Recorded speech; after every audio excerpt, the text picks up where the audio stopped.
মৌলানা room বলেন, 5টি অবস্থায় সদা চুপ থাকুন। নাম্বার 1, যখন আপনি বুঝতে পারছেন কেহ আপনার শব্দ দ্বারা আপনার অনুভূতি বুঝতে পারবে না, তখন চুপ থাকবেন। নাম্বার 2, যখন আপনি কি বলতে হবে তা জানেন না, যেটা বলবেন সেটার ব্যাপারে আপনার সন্দেহ হয়, তখনও চুপ থাকুন। নাম্বার 3, যখন কেহ অন্যের দুর্নাম করছে, তখন তার সেই কথায় অংশগ্রহণের প্রয়োজন নাই, সেই সময় চুপ থাকুন।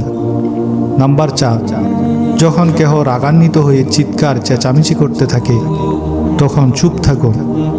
নাম্বার 5, যখন কেহ খুব আগ্রহ ভরে নিজের জীবনের কোনো ঘটনা বর্ণনা করতে থাকে, তখন চুপ থাকার চেষ্টা করুন।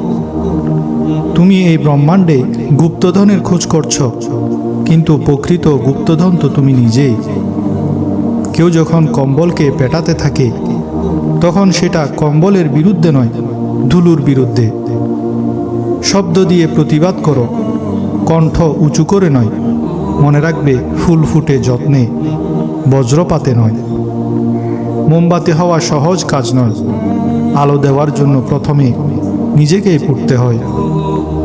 সব কিছু জেনে ফেলাই জ্ঞান নয়। জ্ঞান হলো কি কি এড়িয়ে যেতে হবে বা বর্জন করতে হবে তা জানার নাম।